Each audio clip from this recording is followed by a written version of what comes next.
حضرات ایک مرتبہ سورہ حمد اور 3 مرتبہ سورہ اخلاص کی تلاوت فرما کر مرحومہ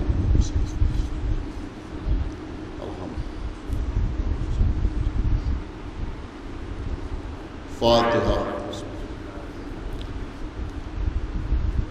اعوذ باللہ السمیع العلی العظیم من الشیطان اللعین الرجیم، بسم اللہ الرحمن الرحیم، الحمد للہ الذی ہدانا لہذا وما كنا لنهتدي لولا ان هدانا الله، لقد جاءت رسل ربنا بالحق، الصلاة والسلام على صاحب الدين والإسلام والحل والحرام والركن والمقام والصلاة والصيام والسجود والقيام والشريعة والأحكام والحجة والقرآن والمحبة والعرفان والحق والبيان والكتاب والقرآن، سيدنا ونبينا وشفيعنا ومولانا ومولى الثقلين جد الحسن والحسين أبي القاسم محمد وعلى أهل بيته الطيبين الطاهرين المعصومين المظلومين المنتخبين المنتجبين الذين أذهب الله عنهم الرجس وطهرهم تطهيرا،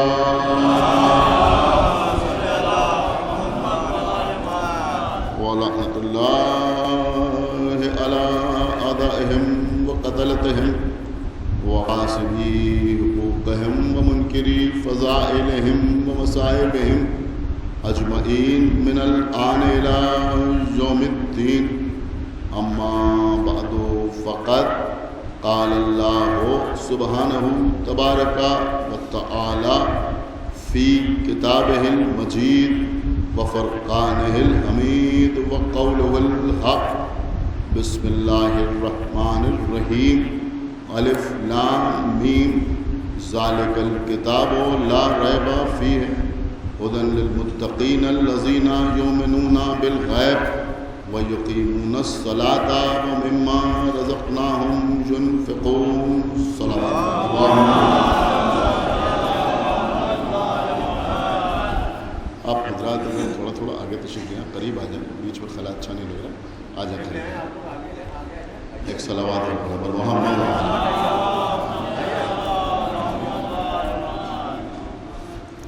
حضرات یہ ایک اتفاق ہے کہ میں پہلی مرتبہ اس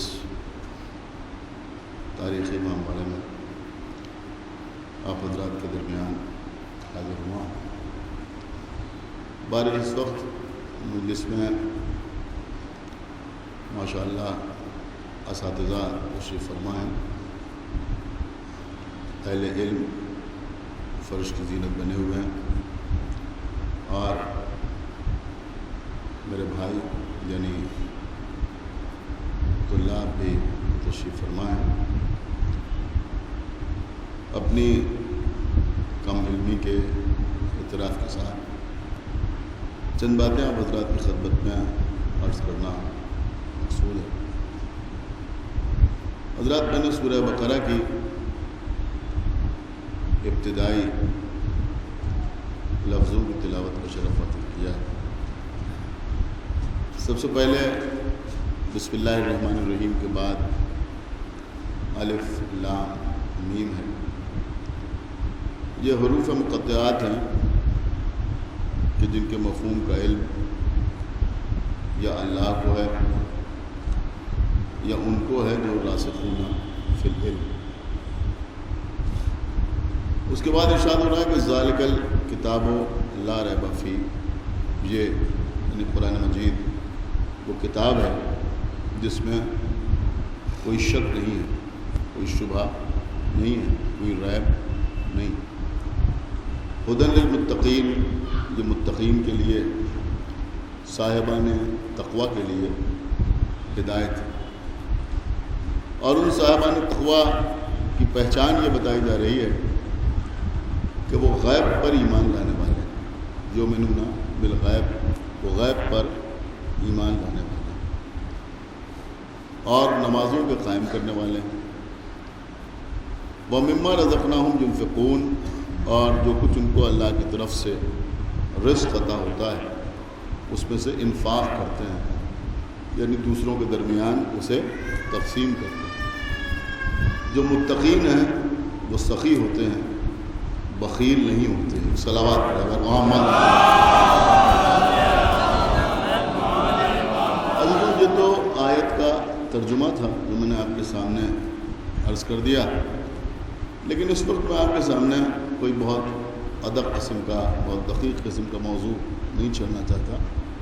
جو بچے یہاں بیٹھے ہوئے ہیں ان کو پیش نظر رکھتے ہوئے چند باتیں عرض کرنا مقصود ہے۔ عزیزوں دیکھیے، جہاں تک کتاب کا تعلق ہے، ذالک الکتاب لا ریب فیہ، یہ وہ کتاب ہے جس میں کوئی شک نہیں ہے، کوئی شبہ نہیں ہے، کوئی ریب نہیں ہے۔ مسلمانوں کے 73 فرقے، ان کے عبادت کے طریقے میں کتنا ہی فرق کیوں نہ ہو، ان کے اوقات نماز و اوقات اذان کتنے ہی الگ الگ کیوں نہ ہوں، ان کے افطار اور سحر کے اوقات میں کتنا ہی فرق کیوں نہ ہو، لیکن ہر گھر میں جو کسی مسلمان کا گھر ہے، کم سے کم اس کتاب یعنی قرآن مجید کا ایک آدھ نسخہ ضرور موجود ہے۔ اور ہر مسلمان قرآن کو بابرکت سمجھتا ہے، اپنے گھر میں رکھنا ضروری سمجھتا ہے۔ اپنے گھر میں جہاں 4 کتابیں ہوں تو قرآن مجید کا احترام یہ کرتا ہے، اس کی عزت یہ کرتا ہے کہ باقی ساری کتابوں کو نیچے رکھتا ہے، قرآن مجید کو اوپر رکھتا ہے۔ ہمارے یہاں بھی اگر کسی لڑکی کی شادی ہو تو قرآن جہیز میں دیا جاتا ہے۔ اگر کوئی شخص گھر تبدیل کرے تو جب سامان لے جا کر، اثاثہ لے جا کر کسی نئے گھر میں رکھا جاتا ہے تو سب سے پہلے قرآن لے جایا جاتا ہے۔ اگر کوئی بچہ بیمار ہو جائے تو قرآن کے اوراق سے اسے ہوا دی جاتی ہے۔ اگر گھر کا کوئی بچہ کسی سفر پہ جا رہا ہے تو جو بزرگ خاندان ہوتا ہے وہ قرآن لے کے کھڑا ہو جاتا ہے اور بچے کو قرآن کے نیچے سے نکالا جاتا ہے۔ عام طور پر گھروں میں قرآن کے یہی گنے چنے کام رہ گئے، ورنہ قرآن جزدان میں لپٹا ہوا گھر میں رکھا رہتا ہے۔ عزیزوں، میں ایک بات آپ کے سامنے عرض کرنا چاہوں گا، بڑی توجہ آپ حضرات کی چاہتا ہوں کہ اگر آپ احادیث معصومین کا مطالعہ کریں تو قرآن مجید کا اپنے گھر میں رکھنا باعث برکت ہے۔ توجہ فرمائیے کہ قرآن کا اپنے گھر میں رکھنا باعث برکت ہے، لیکن قرآن کا گھر میں رکھنا اور اس کی تلاوت نہ کرنا یہ مکروہ ہے۔ صلوات محمد توجہ فرمایا جا۔ 2-4 باتیں میں آپ کے سامنے سلسلے میں عرض کر دوں کہ قرآن کا گھر میں رکھنا لیکن اس کی تلاوت نہ کرنا یہ ایک عمل مکروہ ہے۔ عزیزوں، پیغمبر اسلام کی مشہور و معروف حدیث ہے، آپ اچھی طرح جانتے ہیں کہ پیغمبر نے فرمایا کہ روز قیامت 3 چیزیں اللہ کے سامنے شکایت کریں گے۔ کون سی 3 چیزیں؟ کہ پہلے وہ مسجد ہے جو کسی کے پڑوس میں ہو، یا یوں سمجھیں کہ اس مسجد کے پڑوس میں مومنین رہتے ہوں لیکن وہ مسجد ویران ہے، تو وہ مسجد اللہ سے یہ شکایت کرے گی کہ میرے پڑوس میں کلمہ گو رہتے تھے، مسلمان رہتے تھے، اہل ایمان رہتے تھے، مگر میں ویران رہی۔ دوسرے وہ عالم ہے کہ جس کے پڑوس میں، جس کے آس پاس لوگ رہتے ہوں لیکن اس کے پاس علم حاصل کرنے کے لیے نہ آئے، تو وہ عالم روز قیامت اللہ سے یہ فریاد کرے گا کہ میرے پاس لوگ رہتے تھے مگر میرے پاس علم حاصل کرنے کے لیے نہیں آتے تھے۔ اگر آپ غور کریں تو میں ایک جملہ آپ کے سامنے عرض کروں کہ کوئی عالم یہ فریاد نہیں کرے گا کہ لوگ میرے پڑوس پر رہتے تھے مگر میرے پاس نہیں آتے تھے، وہ یہ فریاد کرے گا کہ میرے پڑوس پر رہتے تھے مگر میرے پاس علم حاصل کرنے کے لیے نہیں آتے تھے۔ اس کا مطلب یہ ہوا کہ صرف جانا کافی نہیں ہے بلکہ عالم کے پاس جائے تو طالب علم بن کے جائے. ایک صلوات پڑھے بر محمد و آل محمد. جائے اور فرمانے ہمیں کیا عرض کرنا، صرف جانا کافی نہیں ہے، جائے بھی اور طالب علم بن کے جائے. اور تیسرے وہ قرآن فریاد کرے گا جو کسی کے گھر میں رکھا رہے لیکن اس کی تلاوت نہ کی جائے، لیکن اس کی تلاوت نہ کی جائے تو وہ قرآن فریاد کرے گا کہ ہم اس کے پڑوس میں رہتے تھے، مگر ہم اس کے گھر میں رہتے تھے مگر یہ ہماری تلاوت نہیں کرتا تھا. توجہ فرمائیے گا عزیزوں، ہمارے چھٹے امام جعفر صادق علیہ السلام.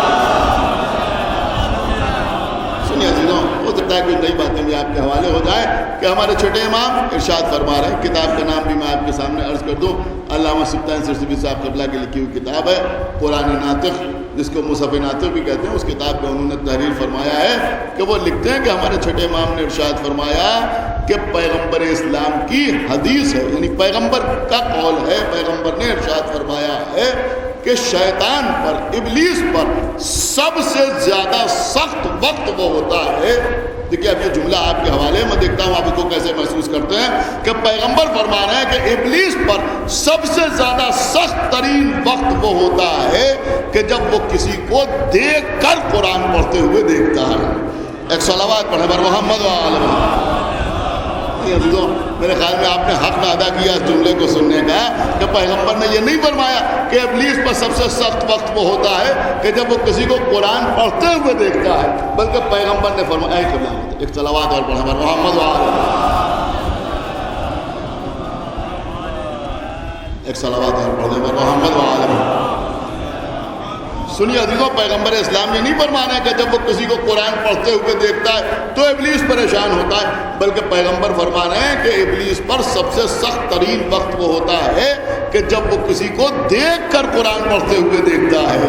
یعنی ابلیس اس وقت پریشان ہوتا ہے جب وہ یہ منظر دیکھتا ہے کہ کسی کے سامنے رحم رکھی ہوئی ہے، اس پر قرآن کھلا ہوا ہے اور وہ قرآن پڑھ رہا ہے. تو جب وہ کسی کو دیکھ کر قرآن پڑھتے ہوئے دیکھتا ہے تو پریشان ہوتا ہے. یعنی اندھے حافظوں کو دیکھ کے پریشان نہیں.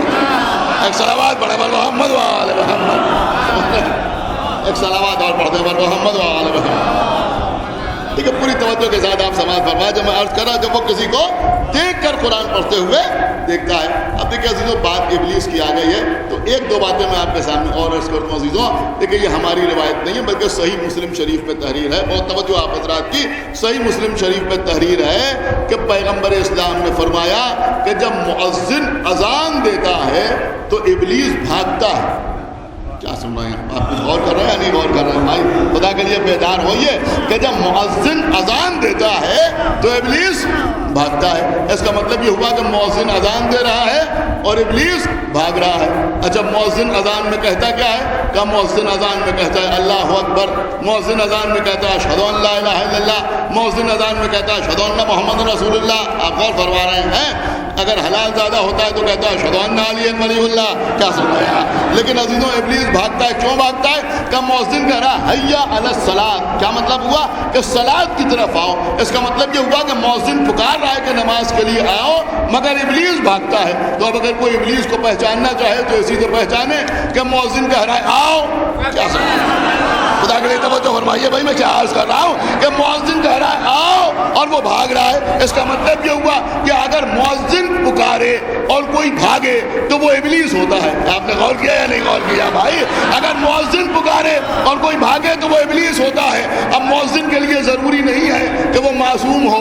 مؤذن کے لیے ضروری نہیں ہے کہ وہ خطا نہ کرنے والا ہو. مؤذن کے لیے ضروری نہیں ہے کہ وہ گناہ گار نہ ہو. اگر ہمارا آپ کا جیسا مؤذن جو معصوم نہیں ہے وہ اذان دے اور اس کی آواز اذان سن کے کوئی بھاگے تو وہ ابلیس کہلاتا ہے. اب سمجھ میں آیا کہ اگر ہماری مسجد کے مؤذن کے پکارنے پر کوئی بھاگتا نظر آئے تو اسے ابلیس کہتے ہیں. تو جب محمد کے پکارنے پر بھاگتا نظر آئے صلوات بر محمد ایک صلوات اور بر محمد دیکھیے قبلہ ایک صلوات اور بر محمد دیکھیے عزیزوں بہرحال میں نے پہلے ہی آپ کے سامنے عرض کیا تھا کہ میں پہلی بار آپ کے درمیان حاضر ہوا ہوں، لیکن اس میں اکثر چہرے ایسے بھی دکھائی دے رہے ہیں جو برابر مجھے اور مقامات پر سن چکے ہیں، یا لکھنؤ میں رہتے ہیں، یا لکھنؤ آتے آتے رہتے ہیں، یا دیگر مقامات پر ان سے ملاقات ہو چکی ہے، بنارس میں یا جونپور میں یا یہاں وہاں. تو بہرحال آپ میرے مزاج سے واقف ہیں. میں ایک چیز آپ کے سامنے عرض کر رہا ہوں اور انشاءاللہ آپ اس بات کی قدر کریں گے. دیکھیے عزیزوں جب مجلسیں ہوتی ہیں تو لوگوں نے مجلسوں کو بھی کیٹیگریز میں بانٹ دیا ہے. انہوں نے کہا صاحب یہ تبلیغی مجلس ہو رہی ہے، سمجھ رہے ہیں، اور یہ معرفت والی مجلس ہو رہی ہے، اور یہ تبرع والی مجلس ہو رہی ہے. کیا سن رہے ہیں؟ بہت توجہ آپ حضرات کے جا رہا ہوں. یہ فضائل والی مجلس ہو رہی ہے. میں آپ کے سامنے ایسی مجلس پڑھ رہا ہوں کہ جس پہ تبلیغ میں فضائل ہیں. کیا سن رہے ہیں؟ ایک صلوات پڑھا محمد وآل محمد. پوری توجہ آپ حضرات کو چاہتا ہوں. تو میں نے یہی تو عرض کیا نا آپ کے سامنے کہ بھائی شیطان کی آواز سن کے جو بھاگے وہ ابلیس، تو جو ہمارے جیسے مؤذن کی آواز سن کے بھاگے اسے ابلیس کہتے ہیں. تو اب اگر بہت میں محمد پکار رہے ہوں، کوئی بھاگ رہا ہو تو اس کے بارے میں کیا خیال ہے؟ اچھا بات آ گئی ہے حالانکہ موضوع اس وقت قرآن ہے، لیکن میں ایک بات اور عرض کر رہا ہوں. اب اسی صحیح مسلم میں ایک چیز اور لکھی ہوئی ہے، بہت توجہ کے ساتھ سنیے گا، آپ کے بالکل مطلب کی چیز ہے.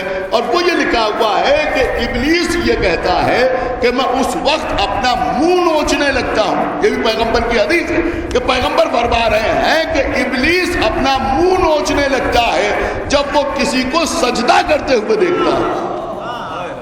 لیکن ہے آپ کے مطلب کی بات یا نہیں ہے؟ جب وہ کسی کو سجدہ کرتے ہوئے دیکھتا ہے تو ابلیس اپنا منہ نوچنے لگتا ہے. اب اگر یہیں پر حدیث تمام ہو جاتی ہے اسلم بھائی، سمجھنا، اگر یہیں پر تمام ہو جاتی تو ہم سمجھتے کہ ہم نے فجر کی نماز میں سجدہ کیا، ابلیس نے اپنا منہ نوچا. ہم نے ظہرین کی نماز میں سجدے کیے، ابلیس نے اپنا منہ نوچا. ہم نے مغربین کی نماز میں سجدے کیے، ابلیس نے اپنا منہ نوچا. لیکن حدیث آگے بھی ہے. آگے کیا ہے کہ ابلیس اگر کسی کو سجدہ کرتے ہوئے دیکھتا ہے تو اپنا منہ نوچنے لگتا ہے اور یہ کہتا ہے کہ یہ سجدہ کر رہا ہے، یہ جنت میں جائے گا. میں نے سجدہ نہیں کیا لہذا مردود بارگاہ ہو گیا. کیا سن رہے ہیں اب عزیزوں؟ اس جملے سے کچھ اور اشارہ ہمیں مل رہا ہے. سنا ہے آپ یا نہیں سنا ہے بھائی؟ یہ جو سجدے ہم فجر کی نماز میں کرتے ہیں، ظہر کی نماز میں کرتے ہیں، عصر کی نماز میں کرتے ہیں، مغرب و عشاء کی نماز میں سجدے کرتے ہیں، ان کو تعبیدی سجدہ کہتے ہیں یا نہیں کہتے؟ کیا سن رہے ہیں آپ؟ تعبیدی سجدہ کہتے ہیں نا یا نہیں کہتے؟ بھائی یہ سجدے تو ابلیس کرتا ہی تھا. اس نے دنیا کے چپے چپے پر سجدہ کیا اور اتنے سجدے کیے کہ اللہ نے صف ملائکہ میں شامل کر لیا. عرش پہ جا کے اس نے اتنے سجدے کیے تو پھر وہ یہ کیا کہے گا کہ یہ سجدہ کر رہا ہے، یہ جنت میں جائے گا، میں نے سجدہ نہیں کیا میں جہنم میں جاؤں گا. تو اس کا مطلب یہ ہوا کہ یہ سجدہ نہیں ہے جسے آپ سمجھ رہے ہیں. کیا سن رہے ہیں آپ؟ اس لیے کہ یہ سجدے تو وہ کرتا ہی تھا. تو پھر کس سجدے سے انکار کیا؟ کہ اس نے تعبیدی سجدے سے انکار نہیں کیا، اس نے تعظیمی سجدے سے انکار کیا. اب سمجھ میں آیا کہ وہ ہر نمازی کے سجدے کو دیکھ کے پریشان نہیں ہوتا جب کسی کو در اہل بیت پر صلوات محمد وآل صلوات محمد وآل ایک صلوات اور پڑھنے پر محمد وآل سجدہ تعظیمی کرتے ہوئے دیکھتا ہے جو ابلیس پریشان ہونے لگتا ہے. تو بہرحال بات قرآن کی ہو رہی تھی. تو میں عرض یہ کر رہا تھا کہ ہمارے چھٹے امام نے یہ ارشاد فرمایا کہ شیطان اس وقت بہت زیادہ پریشان ہو جاتا ہے جب وہ کسی کو دیکھ کر قرآن پڑھتے ہوئے دیکھتا ہے. دیکھیے عزیزو ہمارے اوپر ایک بہت بڑا الزام لوگ یہ لگاتے ہیں. میں کہا صاحب شیعوں میں سب ہوتے ہیں مگر حافظ قرآن نہیں ہوتے. شیعوں میں سب ہوتے ہیں مگر حافظ قرآن نہیں ہوتے. حالانکہ ہوتے ہیں، یہ ایک الگ بات ہے، آپ حضرات جانتے ہیں ایک سے ایک الفاظ گزرے ہیں شیعوں میں بھی، لیکن لوگ کہتے ہیں صاحب ان میں حافظ قرآن نہیں ہوتے. اب دیکھیے تو کسی دوسرے کی بات یاد آتی ہے تو میں نام لے کے عرض کرتا ہوں. بہت زبردست عالم تھے مبلغ اعظم مولانا اسماعیل دیوبندی صاحب قبلہ. دیوبند میں پڑھے تھے. پڑھے کہاں تھے؟ دیوبند میں. لیکن مذہب حق اختیار کر لیا تھا.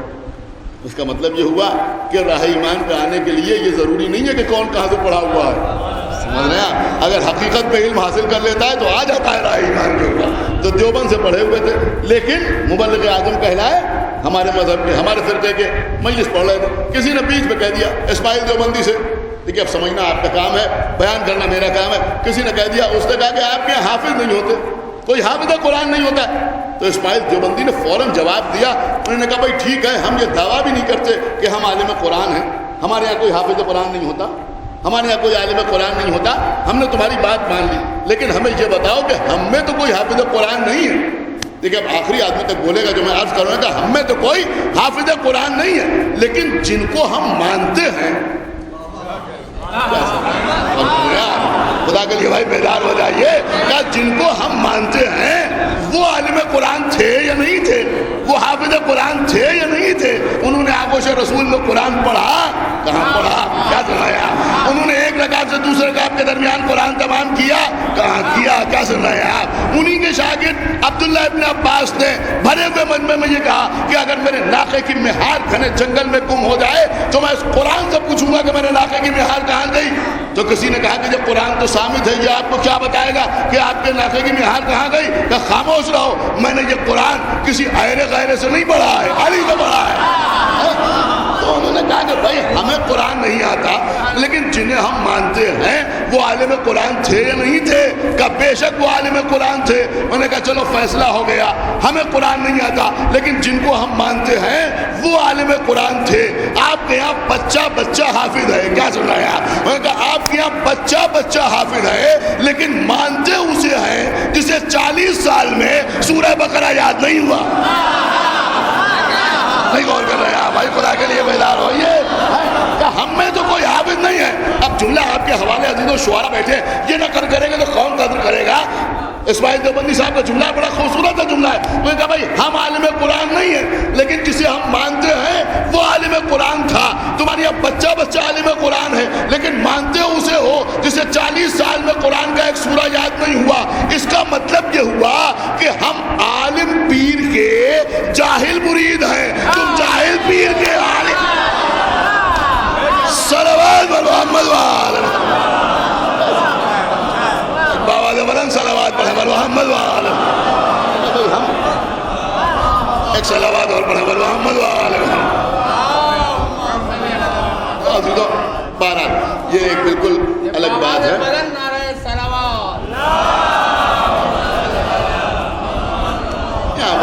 ماشاءاللہ علماء کرام تشریف فرما ہے۔ میں ایک بات کہہ کے آگے بڑھ جاؤں کہ جو لوگ ہم سے کہتے ہیں آپ عزاداری کیجئے، تو وہ کہتے ہیں صاحب قرآن میں دکھائیے، تعزیہ رکھیے، وہ کہتے ہیں قرآن میں دکھائیے، قرآن میں کہاں لکھا ہے ممبر پر بیٹھ کے مجلس پڑھی جائے، قرآن میں کہاں لکھا ہوا ہے کہ سلام پڑھا جائے، قرآن میں کہاں لکھا ہوا ہے کہ نوحہ پڑھا جائے۔ آپ تبرک بیٹھیے تو کہتے ہیں قرآن میں دکھائیے، تابوت اٹھائیے تو کہتے ہیں قرآن میں دکھائیے، ہر چیز کے لیے کہتے ہیں قرآن میں دکھائیے۔ ان سے آپ کہیے کہ بھائی آپ ہمیں قرآن میں دکھائیے، قرآن میں آپ کو آیتوں میں یہ تو مل جائے گا کہ اس پر غور کرو۔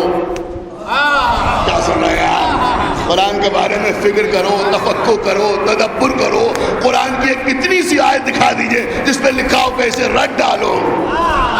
ایک صلوات پڑھے بر محمد وآلہ محمد، ایک صلوات اور پڑھنے بر محمد وآلہ محمد، میرے جو ایک صلوات اور پڑھے بر محمد وآلہ محمد۔ اور فرمانے آپ پورے قرآن میں آپ کہیں دکھا دیجئے کہ بھئی یہ قرآن ایسے رٹ ڈالو، کہیں لکھا ہوا ہے کہ قرآن کو حفظ کر لو۔ کہ قرآن کے بارے میں تفکر کرنے کا حکم ہے، تدبر کا حکم ہے، سمجھ رہے ہیں آپ، غور کرنے کا حکم ہے، عقل استعمال کرنے کا حکم ہے، لیکن قرآن میں کہیں یہ حکم نہیں ہے کہ اسے یاد کر لیا جائے اور اسے حفظ کر لیا جائے۔ یعنی حفظ قرآن کی جو حدیثیں ہیں وہ اپنی جگہ پہ ہیں، اس سے انکار نہیں ہے۔ اب انہوں نے چیز سنا بہت توجہ کے ساتھ، ایک صلوات اور پڑھے بر محمد وآلہ محمد، اور توجہ کے ساتھ سنے عزیزوں کہ ہمارے چھٹے امام کے زمانے کا ایک واقعہ، امام جعفر صادق علیہ السلام کے زمانے کا، کہ ایک شخص حاضر ہوا امام کی خدمت میں اور آنے کے بعد اس نے کہا کہ مولا میں نے پورا قرآن یاد کر لیا۔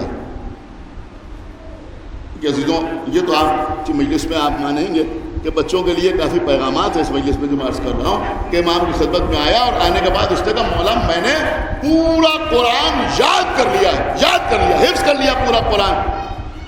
امام نے فرمایا اللہ تجھے جزائے خیر عطا کرے۔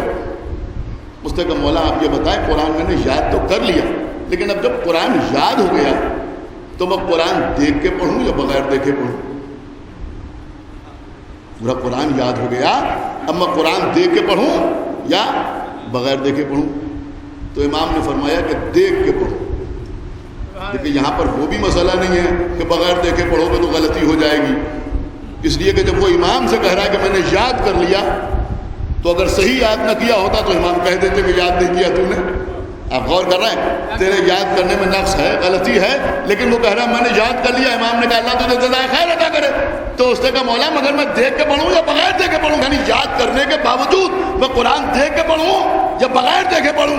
دیکھیے عزیزوں، اب اگر میرا نقطہ ہو تو آپ کو اختیار ہے چاہے کیسے بولے، لیکن اگر امام کا جواب آپ کے سامنے عرض کروں، توجہ فرمائیے گا، تو یہ سوچ کے سنیے گا کہ جو کلام امام ہوتا ہے وہ امام کلام ہوتا ہے. سمجھ رہے ہیں؟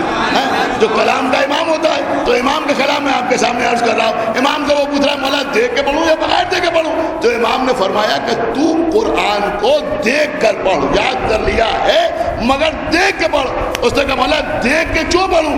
کہا دیکھ کے اس لیے پڑھ کہ قرآن کی تلاوت بھی عبادت ہے اور قرآن کی زیارت بھی عبادت ہے.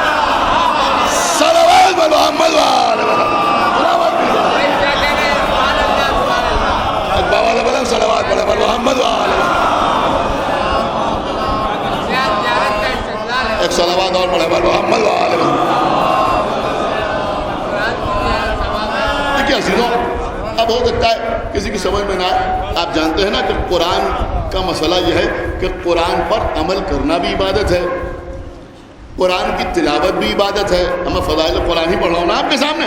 قرآن پر عمل کرنا بھی عبادت ہے، قرآن کی تلاوت بھی عبادت ہے، اور قرآن کے حروف کو دیکھنا بھی عبادت ہے. جانتے ہیں نا یہ بات؟ قرآن کے حروف کو دیکھنا بھی عبادت ہے. یعنی اگر آپ صرف قرآن مجید پر نظر کریں تو قرآن پر نظر کرنا بھی عبادت ہے. یہ ہم نہیں کہہ رہے ہیں بلکہ اللہ کے رسول نے ارشاد فرمایا کہ قرآن کی زیارت بھی عبادت ہے، قرآن کو دیکھنا بھی عبادت ہے، قرآن کے حروف پر نظر کرنا بھی عبادت ہے. دیکھیے اب ہو سکتا ہے کوئی شخص سوچے کہ صاحب یہ کیا بیان کر دیا پیغمبر اسلام نے کہ قرآن کو دیکھنا عبادت. میں کہا صاحب دیکھنے سے کیا ہوگا؟ قرآن خالی دیکھنے سے کیا ہوگا؟ ارے کہاں آپ کی عقل اور کہاں اللہ کے رسول کی حکمت. دیکھیے کیا عرض کر رہا ہوں، خدا کے لیے میری طرف متوجہ رہے میں کیا عرض کر رہا ہے. کہاں آپ کی عقل بھائی اور کہاں اللہ کے رسول کی حکمت، کہاں ان کی حکمت، کہاں آپ کی عقل. آپ سوچ رہے ہیں دیکھنے سے کیا ہوگا؟ میں آپ کو بتاؤں دیکھنے سے کیا ہوگا. دیکھیے عزیزوں، یہ بیٹے کا باپ پر حق ہوتا ہے، یہ بیٹے کا باپ پر حق ہوتا ہے. تعداد والدین تو بیان ہوتی اور حقوق والدین بھی بیان ہوتے ہیں، لیکن اولاد کا بھی کچھ حق ہوتا ہے اپنے ماں باپ کے اوپر. تو بیٹے کے جو حقوق باپ کے اوپر ہیں ان میں سب سے پہلے دو حقوق ہیں. پہلا حق کیا ہے؟ کہ پہلا حق تو یہ ہے کہ باپ اپنے بیٹے کا ایک اچھا سا خوبصورت سا نام رکھے. باپ اپنے بیٹے کا ایک اچھا سا نام رکھے. اب عزیزوں ہمارے بچپنے میں ایک فیشن تھا کہ لوگ اپنے بچوں کو وہ نام رکھنے لگے تھے جو امریکہ اور یورپ میں لوگ پیٹس کے نام رکھتے تھے. ایک صلوات پڑھے لوگ اپنے بچوں کے رکھنے لگے تھے. اب اس وقت ایک عجیب و غریب ذہنیت پیدا ہو گئی ہے کہ لوگ سوچتے ہیں بچے کا ایسا نام رکھا جائے جو 10 کلومیٹر کے فاصلے میں کسی کا نہ ہو. سمجھ رہا؟ جو 10 کلومیٹر کے فاصلے میں کسی کا نہ ہو، بچے کا ایسا نام رکھا جائے. اور اگر عربی میں رکھا جائے تو سبحان اللہ، تو ایسے ایسے نام سامنے آتے ہیں کہ نہ نام رکھنے والے کو مطلب معلوم ہے کہ اس کا مطلب کیا ہے، نہ جس کا نام ہے اس کو معلوم کہ اس کا مفہوم کیا ہے، نہ جو پکار رہا ہے اس کو معلوم ہے کہ اس کا مطلب کیا ہے. تو ماں باپ کا یہ فریضہ ہے کہ وہ اپنے بچے کا ایک اچھا سا نام رکھے. تو کیسا نام رکھے؟ کہ بھائی اللہ کے نام ہے، رسول کا نام ہے، پیغمبروں کے نام ہے، ائمہ کے نام ہے، ان کے چاہنے والوں کے نام ہے. اس سے بہتر اور دنیا میں نام کیا ہوں گے؟ اور دوسرا فریضہ کیا ہے؟ کہ دوسرا فرض یہ ہے باپ کا، بیٹے کا حق باپ کے اوپر یہ ہے کہ باپ اپنے بیٹوں کو قرآن کی تعلیم دلوائے. تو یہ باپ کے اوپر بیٹے کا حق ہے کہ باپ اپنے بیٹے کو قرآن کی تعلیم دلوائے. لیکن اگر کسی کے باپ نے یہ فریضہ ادا نہیں کیا یا باپ نے ادا کرنا چاہا اور بیٹے نے قرآن نہیں پڑھا لیکن بڑا ہو گیا، تو اب رسول اللہ کی یہ حدیث جو ہے یہ مددگار ثابت ہوتی ہے. دیکھیے غور کیجیے جو بات میں عرض کر رہا ہوں کہ بھئی قرآن نہیں پڑھا. دیکھیے بات کو سمجھنے کی کوشش کیجیے گا. جو میں عرض کر رہا ہوں ابھی آپ نے جو شعر پڑھا وہ ذہن میں رکھ کے میں بات آپ کے سامنے عرض کر رہا ہوں. انشاءاللہ آج کی مجلس کو آپ یاد رکھیں گے جو میں عرض کر رہا ہوں. تو اگر قرآن نہیں پڑھا تب بھی گھر میں قرآن کو طاق نسیاں کی زینت نہ بناؤ. کیا سننا یار؟ بھئی قرآن نہیں پڑھا ہے تم نے تب بھی قرآن کو طاق نسیاں کی زینت نہ بنا، اس کو گھر کھانے کے لیے نہ چھوڑو، خالی الماری میں رکھا نہ رہنے دو. کیوں؟ کہ بھئی قرآن کی تلاوت بھی عبادت ہے اور قرآن کی زیارت بھی عبادت ہے. سنا یا کہ نہیں سنا؟ قرآن کی زیارت بھی عبادت ہے. ٹھیک ہے بھائی، تم تلاوت نہیں کر سکتے، لیکن نماز پڑھنے کے بعد جب تم باوضو ہو تو قرآن کو اٹھاؤ، جزدان سے باہر نکالو، رحل پر رکھو، کم سے کم اس کے حروف پر نگاہ تو کر سکتے ہو. آپ نہیں سن رہے؟ ایک صلوات پڑھے پر محمد وآل محمد کم سے کم. دیکھیں میں سمجھ رہا ہوں کہ بہت کے لوگ تذبذب کا شکار ہے اور وہ سوچ رہے ہیں میں کیا بیان کر رہا ہوں. بھائی ٹھیک ہے، تم قرآن نہیں پڑھے ہوئے ہو تو کم سے کم قرآن کے حروف کو دیکھ تو سکتے ہو.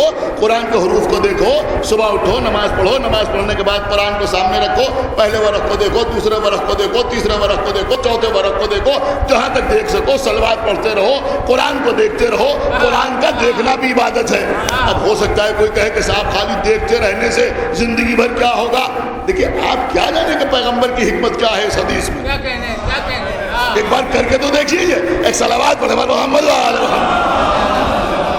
خدا کے لیے سنیے میں کیا عرض کر رہا ہوں بھائی، کر کے تو دیکھیے ایک بار. اگر قرآن نہیں پڑھا ہے تو ایک دن قرآن کے حروف کو دیکھیے، دوسرے دن دیکھیے. دیکھیے لوگ مسائل بیان کرتے ہیں، مسائل کے حل بیان نہیں کرتے. میں آپ کے سامنے حل بیان کر رہا ہوں. ٹھیک ہے بھائی، قرآن نہیں پڑھا ٹھیک ہے، آپ کے پاس وقت نہیں ہے پڑھنے کا، نہ پڑھیے، لیکن آپ قرآن کو دیکھ تو سکتے ہیں. لیکن اس سے امکان کیا ہے، اس سے گنجائش کیا ہے کہ بھائی ایک عقل مند آدمی قرآن نہیں پڑھا، ایک دن قرآن کے حروف کو دیکھے گا، دوسرے دن دیکھے گا، تیسرے دن دیکھے گا، چوتھے دن دیکھے گا، ایک ہفتہ، 2 ہفتہ، 1 مہینہ، 2 مہینہ، 4 مہینے، 6 مہینے. کبھی تو توفیق ہوگی کہ بھائی روزانہ دیکھتے ہیں. سنایا کہ نہیں سنایا؟ کسی کو بلا کے اس سے قرآن پڑھ لیں تاکہ تلاوت کا بھی ثواب ملے، سنایا، اور زیارت کا بھی ثواب ملے. اس کا مطلب یہ ہوا کہ قرآن کو خالی دیکھنا صرف ثواب کا باعث نہیں ہے، بلکہ اس سے گنجائش پیدا ہوتی ہے کہ بھئی کبھی تو توفیق ہوگی کہ وہ قرآن پڑھ لے. لیکن اگر نہیں پڑھا ہے اور قرآن جزدان میں بند رکھا رہے گا تو کبھی بھی توفیق نہ ہوگی کہ قرآن پڑھ لے. دیکھتے دیکھتے توفیق پیدا ہوگی یا نہیں ہوگی؟ یہ بات سارے لوگوں کی سمجھ میں آئی یا نہیں آئی؟ سنیے اب آپ کی بات میں عرض کر رہا ہوں، یہ بات سب کی سمجھ میں آئی یا نہیں آئی؟ کہا نہیں بھائی بچے کی سمجھ میں آ گئی کہ اگر قرآن نہیں بھی پڑھا ہے تو دیکھتے دیکھتے کبھی تو توفیق پیدا ہوگی کہ ہم قرآن پڑھ لیں. اب سمجھ میں آیا کہ امام جعفر صادق نے جو فرمایا کہ جو روئے، رلائے یا رونے والے کی صورت بنائے، غم حسین میں ان کے حق کو پہچان کر اس پر جنت واجب ہو جاتی ہے. اما ایک مجلس میں منہ بنائے گا، دوسری مجلس میں رونے والے کی صورت بنائے گا، تیسری مجلس میں رونے والے کا چہرہ بنائے گا، کبھی تو توفیق ہوگی کہ آنکھ سے آنسو نکلے گا. صلوات محمد وآل محمد. ایک بابا جو بلند صلوات پڑھے محمد وآل محمد. ایک بابا جو بلند صلوات پڑھے محمد وآل محمد. ایک صلوات اور پڑھے محمد وآل محمد. دیکھیں قبلہ قضاء امام حسین کا مسئلہ یہ ہے کہ جس کی جو سمجھ میں آتا ہے منہ کھول کے کہنا شروع کر دیتا ہے. میں نے کہا صاحب خالی رونے والے کی صورت بنائیں گے یہ تو ریاکاری ہو گئی. کس نے کہا یہ ریاکاری ہو گئی؟ احترام رمضان سمجھ میں آتا ہے. میں اکثر یہ بات عرض کیا کرتا ہوں خدا کے لیے، دیکھیں کسی کو میری بات اچھی لگے یا بری لگے، اور جو یہاں شعراء بیٹھے ہوئے ہیں، ذاکرین بیٹھے ہوئے ہیں، طلباء بیٹھے ہوئے ہیں، ان سے میں کہہ رہا ہوں خصوصیت کے ساتھ سنیں. دیکھیں 2 چیزوں کو کبھی مذاق کے درمیان استعمال نہ کیا کیجیے، ایک شریعت اور دوسرے محبت اہل بیت. آپ نے غور نہیں کیا میں کیا عرض کر رہا ہوں؟ کبھی بھی مذاق میں بھی اس کو استعمال نہ کیجیے. یہ ساری باتیں جو ادا امام حسین کے لیے لوگوں نے مشہور کر رکھی ہیں. میں کہا صاحب ایک مولانا تھے، ذاکر تھے، وہ مصائب پڑھ رہے تھے، گاؤں میں جا کے کوئی رو نہیں رہا تھا اور کسی نے ان سے کہا، انہوں نے یہ کہہ دیا تو لوگ رونے لگے. آج تک نہ کوئی اس گاؤں کا نام بتا پایا نہ اس ذاکر کا نام بتا پایا. ایک صلوات پڑھے محمد وآل محمد. اس طرح کے لطیفے یہ سوچ کے بیان کیجئے کہ مادر حسین دیکھنے والی ہیں. سمجھ رہے ہیں آپ یا نہیں سمجھ رہے ہیں؟ امام حسین علیہ السلام کی عزاداری کو کبھی مذاق کے درمیان استعمال نہ کیجیے، اور اسی طرح سے شریعت کے مسائل کو بھی مذاق میں استعمال نہ کیجیے. اور کر رہے ہیں رمضان میں روزہ نہیں رکھا، گھر سے باہر نکلے، کسی نے پوچھا روزہ ہے، میں کہا روز ایسے ہیں. سن رہے ہیں؟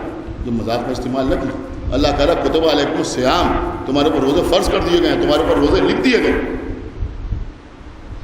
آپ اس کا مذاق اڑا رہے ہیں، سمجھ رہے ہیں؟ اگر صاحب جب اللہ سے پردہ نہیں تو بندوں سے پردہ کیا؟ یہ آپ کی بات حدیث رسول سے ٹکرا رہی ہے، اس لیے کہ پیغمبر فرما رہے ہیں کہ اگر عذر شرعی ہے اور روزہ نہیں رکھا ہے اور باہر نکلو تو روزہ دار کا منہ بنا لو۔ کیا سن رہے ہیں؟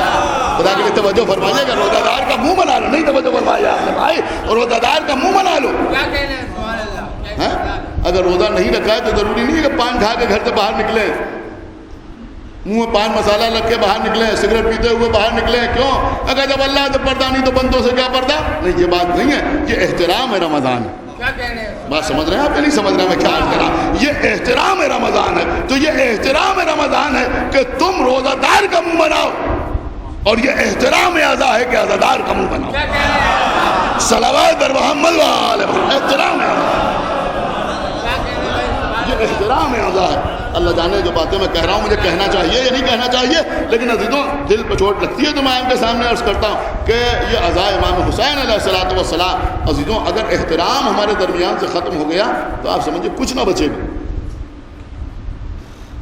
یہ جو کچھ ہے وہ احترام کی بدولت ہے، ہم جو پہچانے جاتے ہیں وہ احترام، تعظیم، تکریم، اسی کی وجہ سے پہچانے جاتے ہیں۔ مجلس کا بھی کچھ احترام ہے، مجلس کی بھی کچھ تعظیم ہے۔ غور کر رہے ہیں آپ؟ مصائب ہو رہے ہیں، رونا نہیں آ رہا ہے تو یہ نہیں کہ ذاکر کی آنکھوں میں آنکھیں ڈالے وہ بیٹھے ہوئے ہیں اور دیکھ رہے ہیں ذاکر کو، نہیں آ رہا ہے رونا؟ کیا سن رہے ہیں آپ؟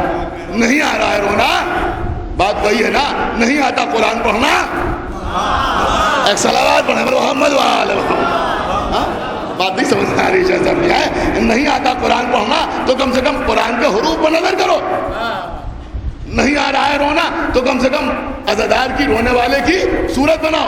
عزیزوں بہت توجہ کے ساتھ سنیے گا جو بات میں عرض کر رہا ہوں۔ بیٹھ جائیے بھائی، بیٹھ جائیے، ایک صلوات پڑھیں محمد و آل محمد۔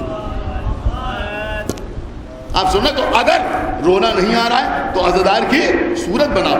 عزیزوں آپ غور فرمائے، خدا سخن میر انیس علی اللہ مقامہ، ہماری جان قربان ایک مرثیے کی بیعت ہے، بہت توجہ کے ساتھ سنیے گا انشاءاللہ، اور اس سرزمین میں میر انیس کی بیعت نہ سمجھی جائے گی تو کہاں سمجھی جائے گی؟ پوری توجہ آپ حضرات کی چاہتا ہوں۔ میر انیس علی اللہ مقامہ فرماتے ہیں کہ ضبط گریہ مجلس سرور میں ہو سکتا نہیں۔ خدا کی ہماری جان قربان کیا زبردست بات فرمائی ہے، وہ فرماتے ہیں کہ ضبط گریہ مجلس سرور میں ہو سکتا نہیں، سر جھکا کر بیٹھ کر مجلس میں رو سکتا ہے۔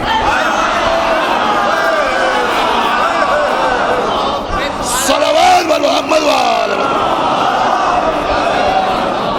ضبط گریہ، ایک صلوات اور بر محمد و آل محمد۔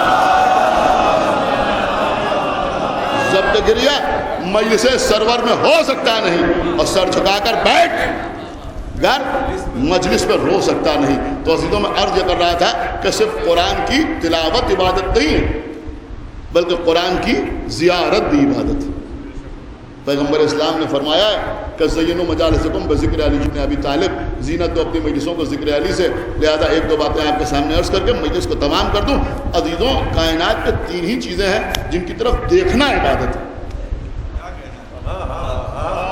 سن رہے ہیں؟ تین ہی چیزیں ہیں جن کی طرف دیکھنا عبادت ہے، نظر کرنا عبادت۔ ایک قرآن ہے جس کی طرف دیکھنا عبادت، دوسرے خانہ کعبہ ہے کہ کعبے کا طواف بھی عبادت، کعبے کو بوسہ دینا بھی عبادت، اور کعبے کی طرف نگاہ کرنا بھی عبادت۔ جو حضرات حج یا عمرے کی سعادت حاصل کر چکے ہیں انہوں نے دیکھا ہوگا کہ بہت سے لوگ ایسے ہوتے ہیں جو سیڑھیوں پر جا کے بیٹھ جاتے ہیں اور صرف خانہ کعبہ کی طرف دیکھتے رہتے ہیں۔ دیکھا ہے آپ نے یہ منظر؟ نہیں دیکھا ہے؟ دیکھتے رہتے ہیں خالی خانہ کعبہ کی طرف، یعنی جہاں جگہ مل جاتی ہے، بڑی مشکل سے جگہ ملتی ہے تو جگہ لے کے بیٹھ جاتے ہیں، اور جگہ چھوڑنے پر تیار نہیں ہوتے کہ جتنی دیر ممکن ہو خانہ کعبہ کو دیکھ لیں۔ خانہ کعبہ کی طرف نگاہ کرتے ہیں، کیوں کہ کعبے کی طرف نگاہ کرنا عبادت ہے۔ ایک جملہ کہہ رہا ہوں، آپ نے سمجھیں گے تو کون سمجھے گا؟ سارے مسلمانوں کے دلوں کا یہ متفقہ فیصلہ ہے کہ کعبے کی طرف دل کھنچتا ہے۔ کعبے کی طرف نہیں غور کیا آپ نے؟ یعنی کعبے میں وہ جاذبیت ہے کہ کعبے کی طرف ہر مومن کا دل کھنچتا ہے۔ اجازت ہو تو ایک جملہ کہوں کہ جس کی طرف ہر مسلمان کا دل کھنچے اسے کعبہ کہتے ہیں، اور جس کی طرف کعبے کا دل کھنچے اسے علی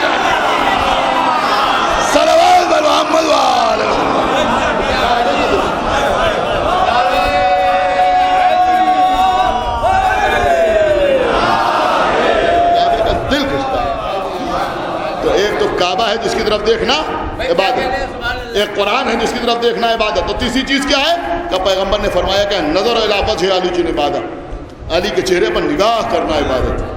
تو تین چیزوں کو دیکھنا عبادت، قرآن کو دیکھنا عبادت ہے، کعبے کو دیکھنا عبادت، اور مولا علی کی صورت دیکھنا عبادت، علی کا چہرہ دیکھنا عبادت. دیکھیے عزیزوں، یہ جملہ میں نے جان بوجھ کے کہا تھا کہ علی کا چہرہ دیکھنا عبادت، علی کی صورت دیکھنا عبادت. شعراء نہ سمجھیں گے تو کون سمجھے گا؟ علی کی صورت دیکھنا عبادت. دیکھیے عزیزوں، ہمارے ہاں اگر کوئی گھڑی گھڑی کسی کی صورت دیکھے تو اسے اچھا نہیں سمجھا جاتا. کیا عرض کر رہا ہوں کہ بھائی ہمارا تو عالم یہ ہو گیا ہے کہ ہر مسئلے میں ان کی صورت دیکھنا پڑتی ہے تو خجالت ہوتی ہے. اگر کسی کی صورت دیکھیں تو خجالت ہوتی ہے، علی کی صورت دیکھیں تو عبادت ہوتی ہے. علی کی صورت دیکھنا عبادت، مولا علی کے چہرے پر نگاہ کرنا عبادت. تو قرآن کو دیکھنا عبادت، کعبے کو دیکھنا عبادت، اور مولا علی کو دیکھنا عبادت. قرآن کو دیکھنا عبادت کیوں؟ کہ کلام اللہ. کعبے کو دیکھنا عبادت کیوں؟ کہ بیت اللہ. علی کو دیکھنا عبادت کیوں؟ کہ وجہ اللہ. علی وجہ اللہ، لہذا علی کے چہرے کو دیکھنا عبادت. بس عزیزوں آخری بات اور اسی کے بعد رکھتے ہیں مصائب. ٹھیک ہے، میں نے آپ کے سامنے جو کچھ عرض کیا ابھی تک میں نے کسی خطابت کا مظاہرہ نہیں کیا. اب تھوڑی سی خطابت بھی سن لیجیے. ایک صلوات اور پڑھا محمد رسول اللہ. دیکھیے اس طرح کوئی پڑھتا اڑتا نہیں ہے دیانتداری کے ساتھ، جیسے میں آپ کے سامنے عرض کر رہا ہوں. اب پوری توجہ آپ حضرات کو چاہتا ہوں. دیکھیے عزیزوں، انسان کچھ بھی بھول جائے. ہم نے آج مجلس میں کیا پڑھا، ہو سکتا ہے شام تک کسی کو یاد نہ رہے. مولوی صاحب نے مدرسے میں کیا پڑھایا، ہو سکتا ہے طالب علم کو یاد نہ رہے. ہم کو استاد نے کلاس میں کیا پڑھایا، ہو سکتا ہے ہمیں یاد نہ رہے. مولانا نے کیا بتایا، ہو سکتا ہے کسی کو یاد نہ رہے. لیکن ہر شخص کو ماں کی بتائی ہوئی بات یاد رہتی ہے. غور کر رہے ہیں آپ یا نہیں غور کر رہے ہیں؟ دیکھیے عزیزوں، اب بات رائے گا نہ جانے پہ، ماں کی بتائی ہوئی بات یاد رہتی ہے. اماں نے بچپنے میں بتا دیا اللہ ایک، تو اب دو نہیں ہو سکتے. ایک صلوات اور پڑھیں محمد ایک صلوات اور پڑھیں محمد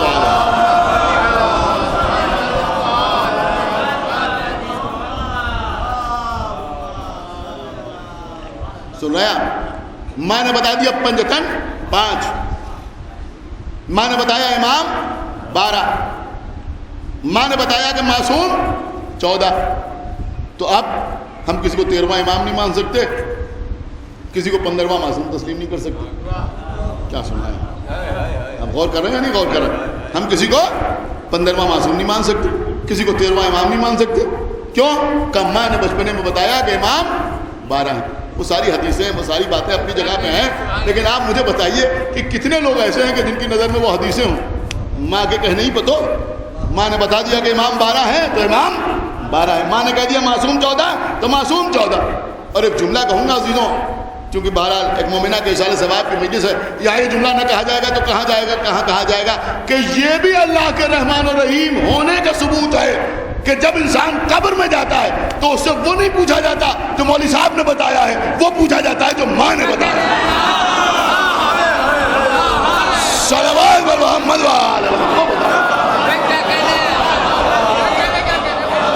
ایک صلوات بر محمد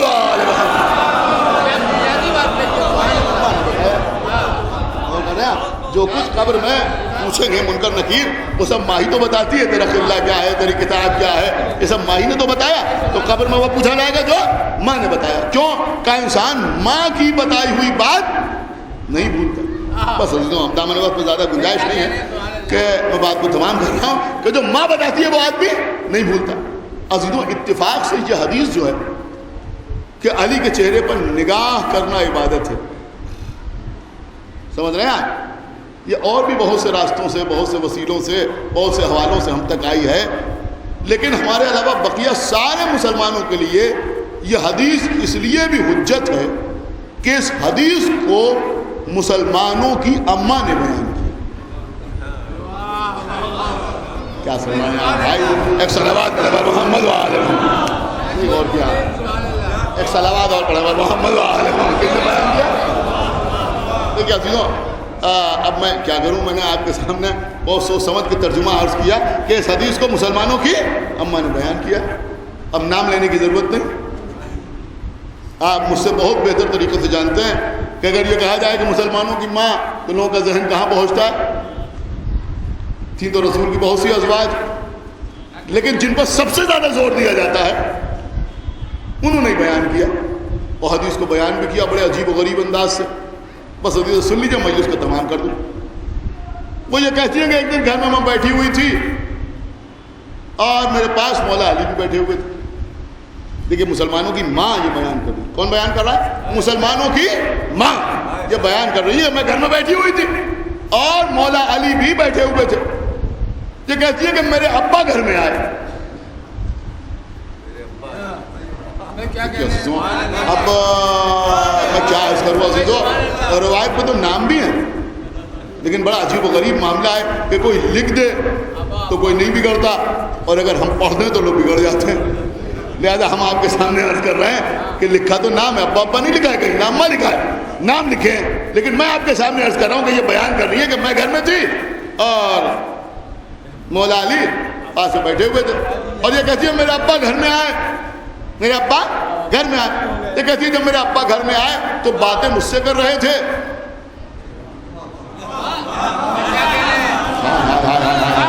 یہ کہہ رہی ہے باتیں مجھ سے کر رہے تھے. ٹھیک ہے عزیزوں، آپ کوئی علی والا تو خاموش رہ ہی نہیں سکتا. یہ کہتی ہے باتیں مجھ سے کر رہے تھے لیکن دیکھ رہے تھے علی کے چہرے کی طرف. تو انہوں نے پوچھا اپنے ابا سے کہ بابا آپ باتیں مجھ سے کر رہے ہیں. تو جس سے بات کی جاتی ہے اسی کی طرف دیکھا جاتا ہے نا کہ آپ باتیں مجھ سے کر رہے ہیں اور دیکھ رہے ہیں علی کے چہرے کی طرف. ایک بات بہت دور سے آپ کے سامنے عرض کر دوں کہ اگر کوئی باتیں کسی سے کرے اور نگاہیں کہیں اور ہوں تو رہا تو لوگ کچھ اور سمجھتے ہیں. لیکن صرف میرے مولا نہیں بلکہ علی کا تذکرہ بھی ستار الوجود کا نمائندہ ہے. عزیزوں جو سمجھ گئے بدعاؤں میں یاد رکھیں گے میں کیا عرض کر گیا. تو یہ باتیں کر رہے تھے اپنی بیٹی سے اور دیکھ رہے تھے مولا علی کے چہرے کی طرف. تو ان کی بیٹی نے پوچھا کہ بابا آپ باتیں مجھ سے کر رہے ہیں اور دیکھ رہے ہیں علی کے چہرے کی طرف. تو ان کے بابا نے کہا کہ بیٹی تمہیں معلوم نہیں اللہ کے رسول نے ارشاد فرمایا ہے کہ نظر الی وجہ علی جن عبادہ، علی کے چہرے پر نگاہ کرنا علی کے چہرے کو دیکھنا عبادت ہے. بس عزیزو یہیں پہ بات تمام نہیں ہوئی اور سنے گیا. یہ کہتی ہے کہ پھر میرے بابا بھی چلے گئے اور مولا علی بھی گھر سے چلے گئے اور جب شام ہوئی تو اللہ کے رسول گھر میں آئے. اور جب اللہ کے رسول گھر میں آئے تو میں نے اللہ کے رسول کو سارا واقعہ سنایا اور اس کے بعد میں نے پوچھا کہ کیا آپ نے کوئی ایسی حدیث ارشاد فرمائی ہے کہ علی کے چہرے کو دیکھنا عبادت ہے؟ تو نبی نے کہا ہاں میں نے کہا ہے کہ علی کے چہرے کو دیکھنا عبادت ہے. یہ کہنے لگی کہ ابھی تو علی ہمارے سامنے ہے تو ہم علی کو دیکھتے ہیں تو یہ عبادت ہو جاتی ہے، لیکن جہاں علی نہیں ہے یہ جب علی نہ ہوں گے تو ہم کیا کریں گے؟ سنایا کہ نہیں سنا؟ تو ہم کیا کریں گے؟ تو رسول نے فرمایا اگر ایسی بات ہے تو میری دوسری حدیث سنو کہ ذکر علی کی عبادت ہے، علی کا ذکر بھی عبادت ہے. اب عزیزو تاریخی جملہ آپ کے سامنے عرض کر رہا ہوں. مسلمانوں کی ماں نے کہا کہ اگر کوئی ایسا ظالم و جابر بادشاہ ہو جو ذکر علی نہ کرنے دے. آپ نے کچھ اور بھی کیا یا نہیں اور کیا؟ ایک بات یہ سمجھ میں آئی کہ انہوں نے فیصلہ کر دیا، یعنی ام المسلمین نے فیصلہ کر دیا کہ جو ذکر علی سے روکے وہ ظالم و جابر ہے. جو بھی ذکر علی سے روکے وہ ظالم و جابر ہے. کہ کوئی ایسا ظالم و جابر بادشاہ آ جائے جو ذکر علی نہ کرنے دے تو پیغمبر نے فرمایا اگر ایسی بات ہے تو پھر حب علی جن عبادت، علی کی محبت بھی عبادت ہے. علی کی محبت بھی عبادت ہے. اب اس کے بعد کیا کہیں کہ اگر محبت نہ کر سکے تو اب تو نبی نے گنجائش ختم کر دی نا، کہا کہ علی کی محبت بھی عبادت ہے. اب ہر آدمی اپنے اپنے اعتبار سے چیز کو دیکھتا ہے. ہماری سمجھ میں تو یہ آیا کہ نبی کی زوجہ میدان فضیلت علی سے فرار کرنا چاہتی ہے. اگر یہ نہ ہو تو یہ نہ ہو تو، لیکن نبی فرار کرنے نہیں دیتے.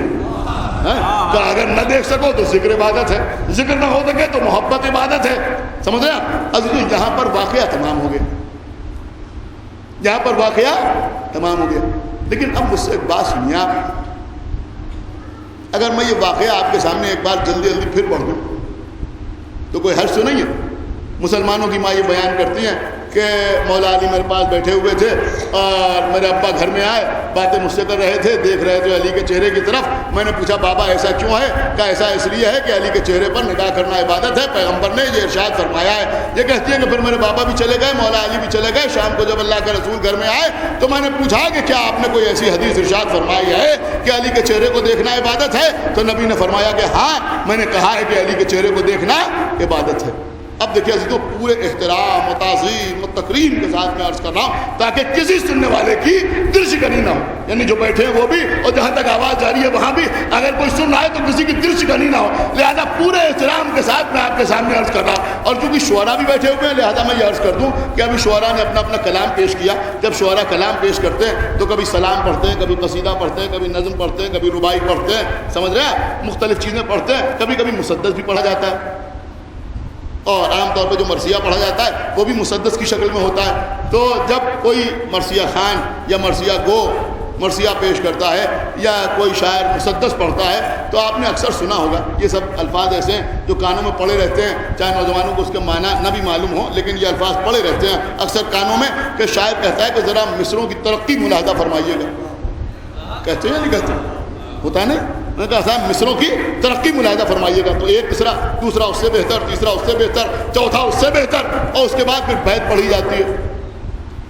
اب تو اللہ جانے کیسے کیسے مسدس لوگ سناتے ہیں، ورنہ مسدس کا مطلب تو یہی ہوتا ہے کہ ایک بند وہ ہوتا ہے کہ جس پہ 4 مصرے ہوں اور ایک سے بڑھ کے ایک مصرے سامنے آتے جائیں اور اس کے بعد بیت لگائی جائے. اور 6 مصرے جو ہیں وہ آپس میں مربوط بھی ہونا چاہیے، یعنی ان کے درمیان کوئی ربط بھی ہونا چاہیے. یہ نہیں کہ ایک یہاں کا اور ایک وہاں کا اور ایک وہاں کا اور 4 مصرے کہہ دیے اور اس کے بعد بیت لگا دی، انہوں نے کہا ہو گیا مسدس. تو مسدس کا مطلب یہ ہے کہ مصروں میں ترقی ہو، ان کے درمیان آپس میں ربط بھی ہو. تو شاعر کہتا ہے کہ بھائی مصروں کی ترقی ملاحظہ فرمائیے گا. اب میں شعر تو پڑھ نہیں رہا ہوں، میں مسدس پڑھ رہا ہوں، لیکن میں آپ کے سامنے 4 جملے عرض کر رہا ہوں. سنیے جی، 4 جملے عرض کر رہا ہوں اور میں آپ سے کہہ رہا ہوں، اس سرزمین کے افراد سے کہہ رہا ہوں کہ آپ جملوں کی ترقی ملاحظہ فرمائیے. اور ان 4 جملوں کے بعد جو نقطہ ہوگا وہ انشاءاللہ بیت کی صورت میں ہوگا. ایک صلوات پڑھے محمد علیہ، وہ بیت کی صورت.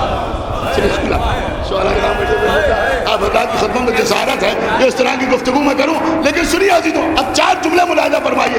دیکھیں پورے واقعے کو پڑھنے کے بعد دیکھیں ذرا سا بھی ذرہ برابر جس کا ادب سے تعلق ہے انشاءاللہ خاموش نہیں رہ سکتا. بڑی قیمتی بات میں آپ کے سامنے عرض کر رہا. پورا واقعہ پڑھنے کے بعد ہم نے نتیجہ یہ نکالا کہ اللہ کے رسول کی ایک چھوٹی سی حدیث بیان کی.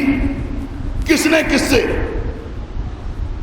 علی کے چہرے پر نگاہ کرنا عبادت ہے، یہ حدیث بیان کی. کس نے بیان کی اور کس سے بیان کی؟ اب 4 جملے ملاحظہ فرمائیے. ایک باپ نے ایک بیٹی سے، کچھ غور کیا؟ رسول کی ایک حدیث بیان کی، واقعہ ذہن میں ہے نا آپ کے؟ ایک باپ نے ایک بیٹی سے، پہلا جملہ. دوسرا جملہ سنیے، رسول کی ایک چھوٹی سی حدیث بیان کی. ایک صحابی رسول نے ایک زوجہ رسول سے. آپ مجھے بتائیے بھائی کچھ ترقی ہوئی یا نہیں ہوئی؟ ایک صلوات پڑھیں محمد جملے میں ترقی ہوئی ہو رہی ہے. رسول کی ایک چھوٹی سی حدیث بیان کی. قبلہ سننا ہے، ایک باپ نے ایک بیٹی سے. دوسرا جملہ کیا؟ رسول کی ایک حدیث بیان کی. ایک صحابی رسول نے ایک زوجہ رسول سے. اب تیسرا جملہ سنیے، انشاءاللہ اس میں بھی آپ کو ترقی نظر آئے گی کہ رسول کی ایک چھوٹی سی حدیث بیان کی. ایک خلیفۃ المسلمین نے ایک ام المسلمین سے. کیا سنائے آپ؟ ایک صلوات پڑھے محمد وآل محمد. ایک بابا بلند صلوات پڑھے محمد وآل محمد. دیکھیں عزیزوں، میں جو عرض کر رہا ہوں بھائی، آج کل جیسے لوگ شعر پڑھتے ہیں ویسے ہم بھی پڑھ سکتے ہیں، لیکن شعر تو ویسے نہیں پڑھتے لیکن مجلس میں تو پڑھ ہی سکتے ہیں. ایک صلوات پڑھے محمد وآل محمد. بہت توجہ آپ حضرات کی. تو میں تینوں جملے پھر سے آپ کے سامنے دہرا دوں اور پھر چوتھا جملہ کہوں تو بات آپ کی سمجھ میں آ جائے گی. اور انشاءاللہ چوتھے جملے پر تو کوئی شخص خاموش رہ ہی نہیں سکتا کہ بھائی رسول کی ایک چھوٹی سی حدیث بیان کی، ایک باپ نے ایک بیٹی سے، ایک صحابی رسول نے ایک زوجہ رسول سے، ایک خلیفۃ المسلمین نے ایک ام المسلمین سے۔ چوتھا جملہ سنیے، رسول کی ایک چھوٹی سی حدیث بیان کی ایک صدیق نے ایک صدیقہ سے۔ ایک صلوات محمد سے رسول کی ایک بہت چھوٹی سی حدیث بیان کی، چھوٹی سی حدیث نہیں غور کر رہے ہیں، ایک چھوٹی سی حدیث بیان کی کہ علی کے چہرے پر نگاہ کرنا عبادت ہے، عبادت ہے، عبادت ہے۔ لیکن اب مطلب سنیے، آپ نے 4 پیسے سن لیے، اب بحث سنیے گا انشاءاللہ آپ کو لطف آ جائے گا کہ بھائی حدیث تو بیان کی، کس نے بیان کی؟ کہ باپ نے بیٹی سے، زوجہ رسول نے، صحابی رسول نے زوجہ رسول سے، خلیفۃ المسلمین نے ام المسلمین سے، صدیق نے صدیقہ سے۔ لیکن بیٹی نے باپ کی،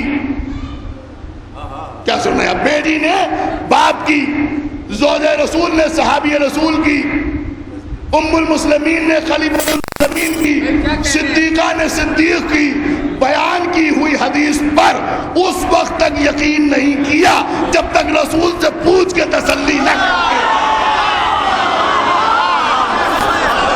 صلوات محمد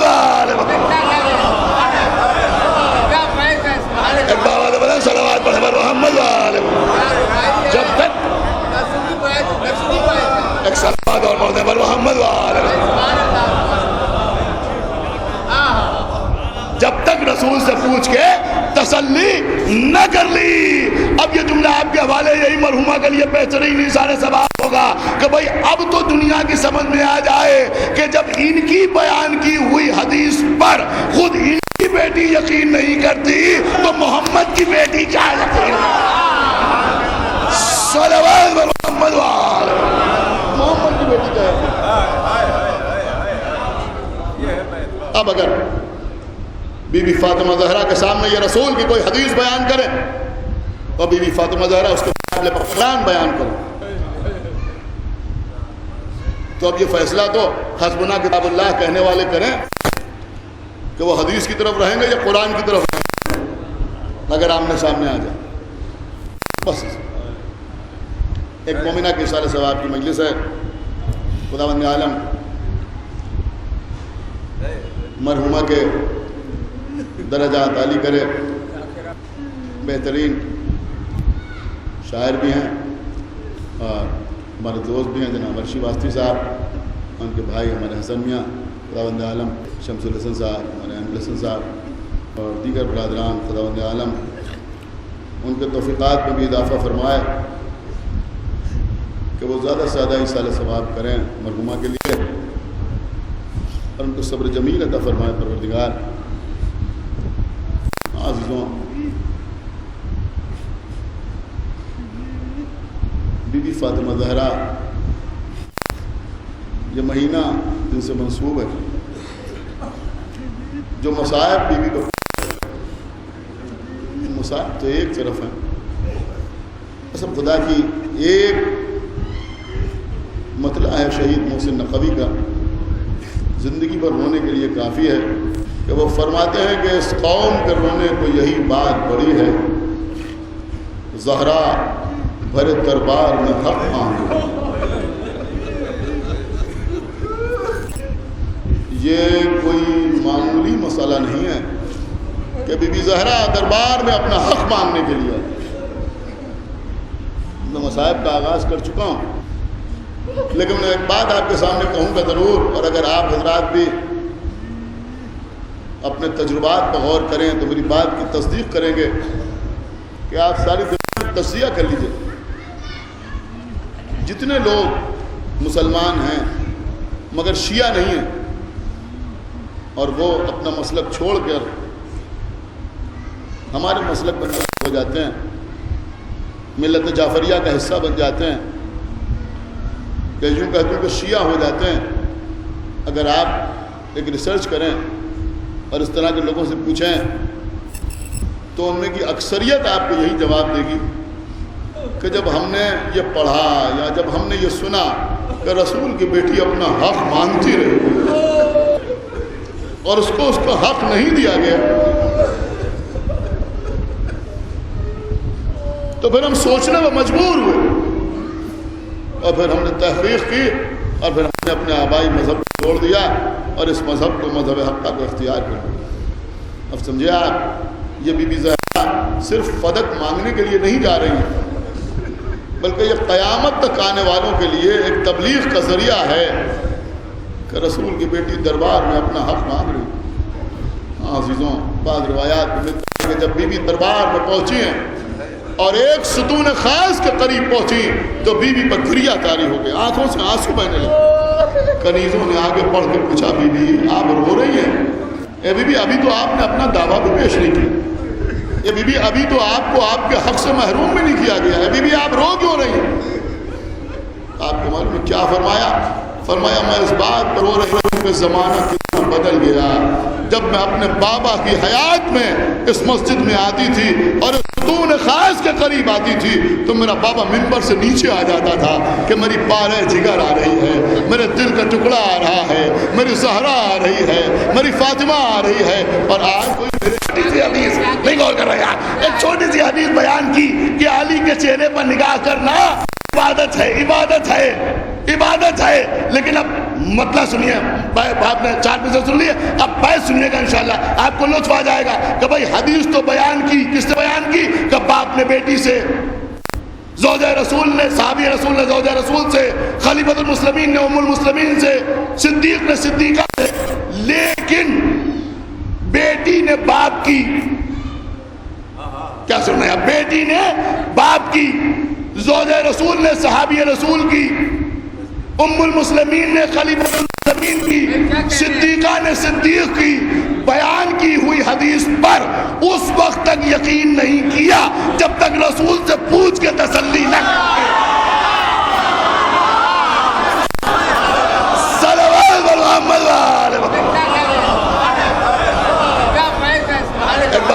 صلوات محمد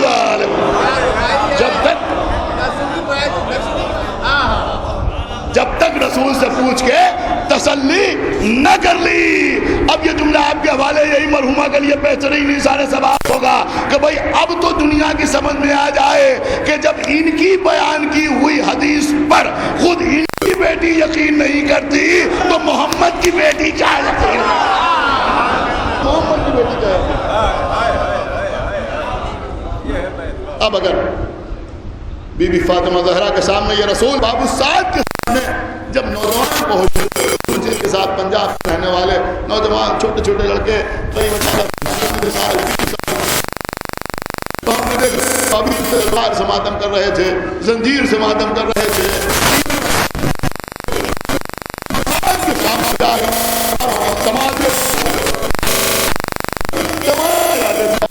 تماچے ایسے نہیں جیسے آپ رسمن ماتم کر لیں، توبہ کر لیں اپنے رخساروں پر تماچے۔ آپ یقین مانیں جو میں عرض کر رہا ہوں، میں نے دیکھا کہ شاید کوئی اپنے ترین دشمن کے رخسار پر اتنی طاقت سے تماچا نہ مارے جتنی طاقت سے اچھل اچھل کے وہ بچے اپنے رخساروں پر تماچے مار رہے تھے۔ اور عزیزوں نے اپنی دونوں آنکھوں سے دیکھا کہ رخسار پھٹ گئے، رخساروں سے خون جاری ہو گیا، لیکن ان کے جوش ماتم میں کوئی کمی نہیں ہوئی، وہ ویسے ہی رخساروں پر تماچے مار رہے تھے۔ آج یہ منظر بھی ہم نے دیکھا کہ کوئی بزرگ آگے بڑھا، بچے کو اپنے سینے سے لگا کہ بیٹا صبر کرو، اپنے آپ کو کنٹرول کرو۔ تو میں نے سنا کہ وہ بچہ کہہ رہا تھا کہ بی بی سکینہ کو ایسے ہی تھا۔ دعائیں ہمیں سرکار سید الشہداء کے عزیزوں بابو سعد ہمارے چوتھے امام فرماتے ہیں کہ رات کے کسی پہر میں ہم بابو سعد کے سامنے پہنچ گئے، ہمیں رات بھر کھڑا رکھا گیا، ہمیں روکنے آ گیا کہ جب صبح ہو جائے گی اور دربار ہو جائے گا ہم کو دربار میں لے جایا جائے گا۔ تمام فرماتے تھے کہ ہمارے ساتھ تمام بیویاں، چھوٹے چھوٹے بچے رات بھر بابو سعد کے سامنے کھڑے رہے۔ اور اس کے بعد جب صبح ہوئی اور صبح ہونے کے بعد ہم نے دیکھا کہ دربار کا دروازہ کھلا، پردہ پڑا ہوا تھا، ایک دربان آ کے دروازے پر بیٹھا اور اس کے بعد لوگ آنا شروع ہوئے۔ کبھی کسی ملک کا وزیر آتا تھا، کبھی کسی ملک کا وزیر آتا تھا، کبھی کہیں کا کوئی سفیر آتا تھا، کبھی شہر کا کوئی امیر آتا تھا۔ دربان آگے بڑھ کے اسے سلام کرتا تھا، پردہ ہٹاتا تھا، وہ اندر چلا جاتا تھا۔ امام کہتے جب دربار آراستہ ہو گیا 700 کرسی نشین کو دربار میں لایا جائے. امام فرماتے ہیں میری صابرہ پھوپھی جو مدینے سے یہاں تک چلی آئی ایک مرتبہ گھبرا کے بیٹھ گئی کہ میں اس دربار میں نہ جاؤں. خدا آپ کو کسی غم میں نہ رلائے سوائے غم سرکار سید الشہداء کے. شبل ملون آگے کہتا نہیں آپ کو دربار میں جانا ہوگا. بس بی بی زینب کہتی ہے کیا تو نے مجھے مجبور جان لیا ہے؟ ام لیلہ میرے قریب آؤ، ام باب میرے غاز آؤ، ام فروا، ام کلثوم، بی بی فضہ سب کو قریب آیا کہ میں ان کے لیے بد دعا کرتی ہوں تم سب آمین کہو. اب تو جناب زینب نے ہاتھوں کو اٹھایا نگاہیں حسین کے چہرے آئی. کیا دیکھا؟ لوگ نیدا پر آقا حسین کی آنکھوں سے آنسو بہ رہے ہیں. اے بھیا یہ رونے کا سبب کیا ہے؟ سید سجاد قریب آئے. اے بوبی اماں بابا کی مرضی یہی ہے. اسی طرح دربار اب عزیزوں بھرا ہوا دربار 700 کرسی نشینوں کا مجمع. یزید نابکار شراب خار اپنے تخت پر بیٹھا ہوا ہے. سامنے سر حسین دشت طلع میں رکھا ہوا ہے. ہمارے جانب قربان اتنا طویل سفر کرنے کے بعد عالم یہ ہو گیا تھا. یہ جملہ تو ہم برابر سنا کرتے ہیں لیکن اگر کبھی احساس ہو جائے تو میں سمجھتا ہوں کلیجہ پھٹ جائے کہ یزید ملعون شور سے کہتا ہے کہ اس نے تو حکم یہ دیا تھا کہ نبی زادیوں کو اسیر کر کے لایا جائے. یہ تو کچھ کنیزیں سامنے کھڑی ہوئی ہے. بس یہ جملہ شمر سے بھی برداشت نہ ہوا. وہ کہتا ہے یزید انہیں کنیزیں کہو.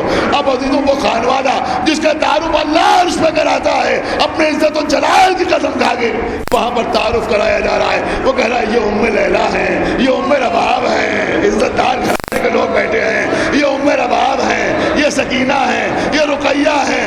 آخر میں کہتا ہے یہ علی و فاطمہ بیٹی زینب. اب تو بی بی زینب کا نام سنا کہا اچھا علی و فاطمہ کی بیٹی زینب میرے گھر میں موجود ہیں، میرے دربار میں موجود ہیں، میں گفتگو کرنا چاہتا ہوں. میں نے بڑا چرچا سنا زینب کی فضاحت و بلاغت کا. بس یہ سننا تھا کہ جناب فضہ سامنے آگے کھڑی ہو گئی. کیا مجال کہ تم میری شہزادی سے گفتگو کرے کہ اس کنیز کو سامنے سے ہٹایا جائے. شمر ملعون تازیانہ لے کے آگے بڑھا. چاہتا تھا کہ بی بی فضہ کی پشت پر تازیانہ لگائے لیکن فضہ نے بس یزید دیکھا. کیا دیکھا؟ 700 حبشی غلام ہاتھوں میں ننگی تلواریں لیے ہوئے کھڑے ہوئے ہیں کہ وائے ہو تمہاری غیرت پر، تمہارے قبیلے کی ایک عورت پر ایک غیر شخص تازیانہ اٹھائے. تم تماشائی بنے کھڑے رہو. تم نے کہا تم کون ہو؟ فضہ نے صرف اتنا بتایا کہ میں بھی حبش کی رہنے والی ہوں. بس عزیزوں وہ سامنے آ گئے. اے یزید شمر کو روک لے. اگر ایک تازیانہ اس کنیز کی پڑ گیا تو ابھی ابھی ہم خون کے دریا بہا دیں گے. بس آخری جملہ مجلس تمام. یزید کہتا ہے شمر ٹھہر جا. جملہ سن سکیں گے آپ؟ کہا شمر ٹھہر جا جس کے میں باہیں ڈالی. اے حافظہ آپ کو تازیانے سے بچانے حبشی آ گئے لیکن نبی کی نوازی زینب کربلا سے کوفے سے شام تازیانے کھاتی ہوئی آئی. کوئی زینب